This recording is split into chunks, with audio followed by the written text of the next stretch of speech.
Hello, welcome back to my channel.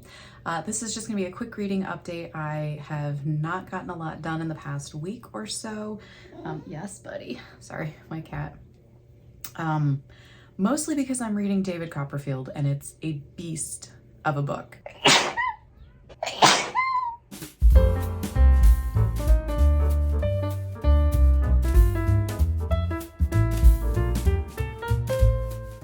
I've just been really busy lately and I have not had a lot of time to read. I've not had a lot of time to film and stuff. So I did want to do a quick reading check-in. Yes, my love. Yes. Thank you. You can tell I'm a little frazzled. My hair is still wet. I have to go to a doctor's appointment later and it's just been a crazy morning. But anyway, I'm reading David Copperfield. I'm also reading All Quiet on the Western Front. And I finished Toni Morrison's God Help the Child. So let's go backwards. Let's start with Toni Morrison, the one that I read and completed the most recently. So that one I just finished a few days ago and it was excellent. I would say 5 stars. From Toni Morrison, this is now my third book of hers that I've read. God Help the Child, Sula, which I have a physical copy of, and oh my gosh, what was the other one? What was it called? Oh my gosh. A Mercy. It was A Mercy. Oh my gosh, why couldn't I remember that? All of them are very, very good. God Help the Child, I think it's been my favorite so far.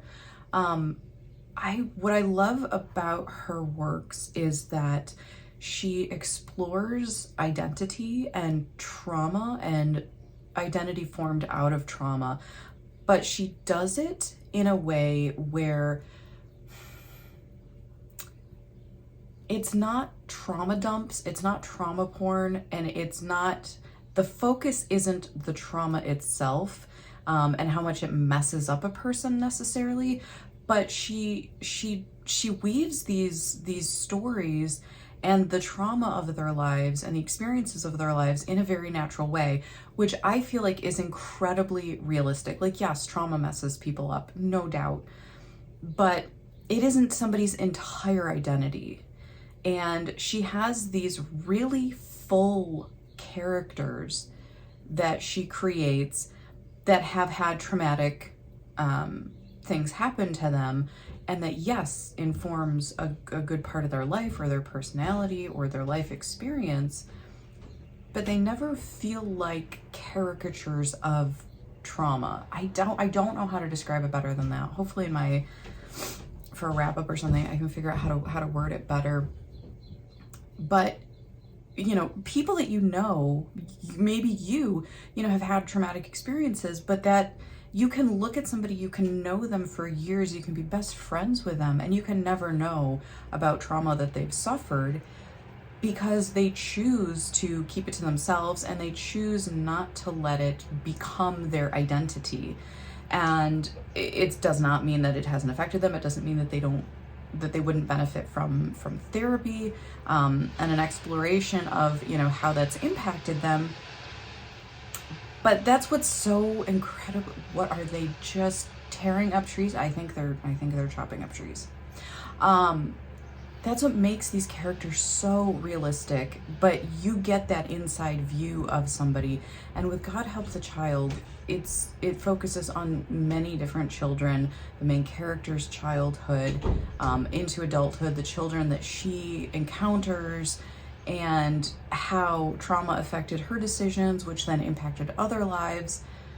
It's absolutely incredible. And at the end, it's the story and the hope that even a child who has suffered through trauma can grow and not pass that trauma along, but it doesn't give that for you. Like, it doesn't tell you whether or not somebody can just grow up and be like, well, I'm just not going to do that to my kids, or I'm not going to do that to the kids in my life that I'm a role model to.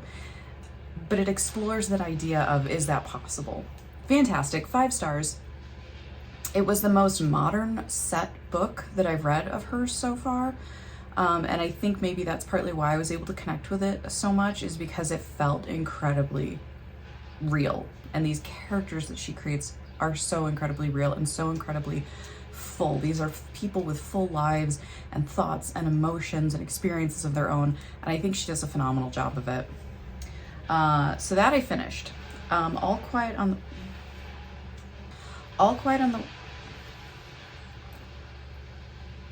the Western Front, I'm still only about half. I'm gonna close the window. All Quiet on the Western Front, I'm still halfway through, mostly because I was reading it alongside 2 other war novels, and I was war noveled out. This is one of the best books that I think I've ever read. The wording in this, the word choice, the prose is phenomenal. He uses nature imagery so completely successfully. And it's so interesting because the war is such a destructive thing to the space and the nature around it. And yet it is the space and the nature around it that will be the savior of men in the middle of battles.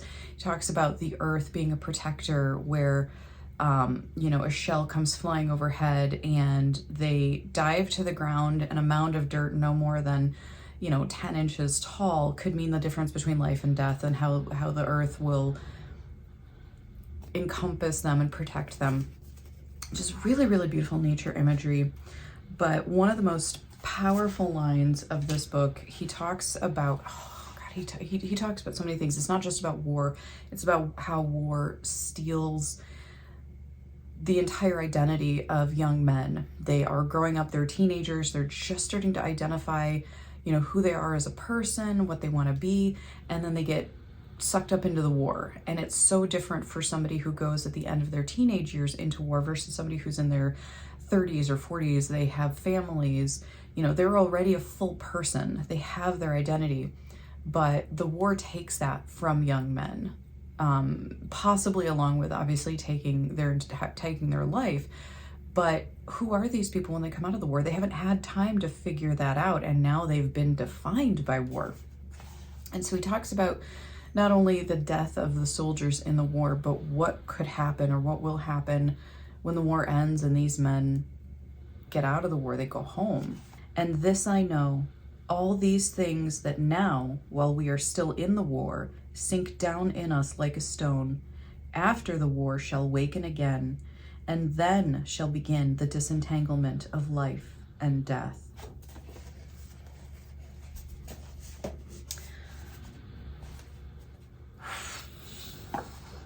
And then shall begin the disentanglement of life and death.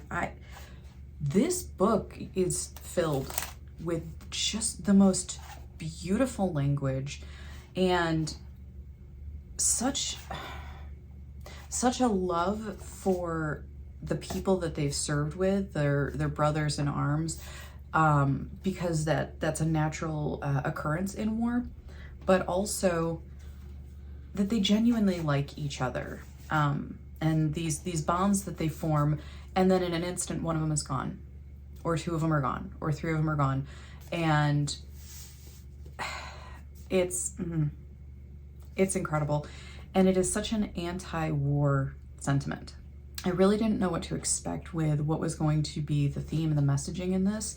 I just know it's an incredibly famous work, but it is so raw in its depiction of how horrendous war is that it's beautiful. And I read A Farewell to Arms, and I read Once There Was a War for the Game of Tomes while I was kind of simultaneously reading this, and I'm only halfway through this, and I would recommend this 10 times more than either of those books if you're looking for a war novel, if you're looking for commentary on war, on battle, on man's inhumanity to man.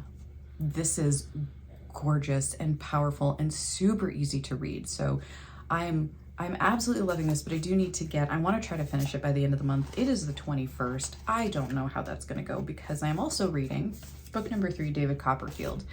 I'm reading David Copperfield for the Game of Tomes, which is the choice for March. This book is gigantic, first of all. This book is Charles Dickens, second of all. I don't mind big books, but I'm not a big fan of Charles Dickens. but oh my gosh, this book.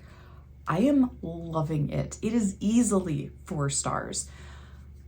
So here's the thing though. I think the reason that I'm liking it so much is because I got the audiobook version read by Richard Armitage. When Thorin Oakenshield reads a book to you, it's gonna be a great book. Far over the misty mountains cold,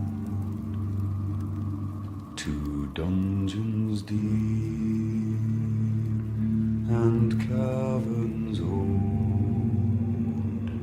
This reading is phenomenal, and it really makes me wonder if the reason that I didn't like the other Dickens books is because I wasn't reading it the way that it should have been read. If I had had an audiobook version where the person had they got the character, they got the significance of the conversations, the nuance of, the emphasis on certain words, where it is actually foreshadowing to something down the road. If I had had that, I really wonder if I would have liked the other 2 Charles Dickens books way more. And I am so glad that I decided to get this version instead of trying to read this myself, because I think if I was reading it myself, I think it would be very dry. I think it would be very boring. I don't think there would be much distinction for me between the characters because I don't have any reference for this book. But Richard Armitage's reading is out of this world.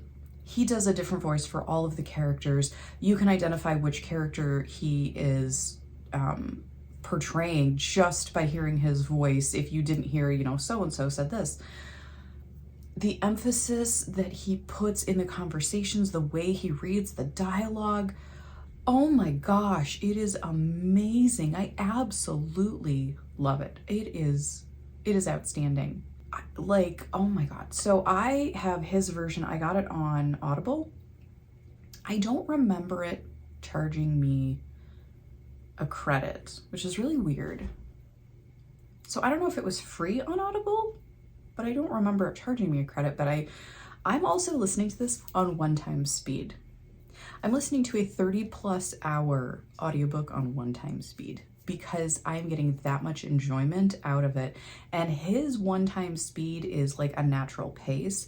I feel like most audiobooks that I've heard, 1x speed is like slowed down for some reason. His is very natural, and it's taking the full 30+ hours to listen to it, which is why it's taking me so long and why I've not got a lot of other reading done. But I love it. I absolutely love it. So I am hoping to finish that this month. I'm about 64% of the way through. I don't know if I'm actually going to be able to finish it before the end of March, but we will see. So that's it. That's my reading update.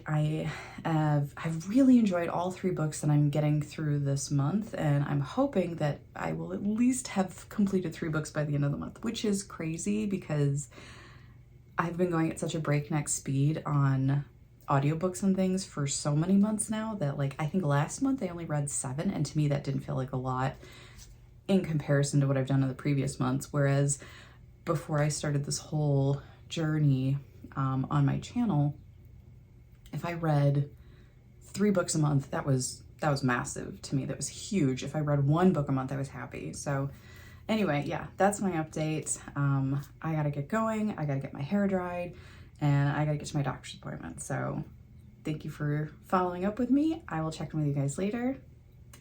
Goodbye.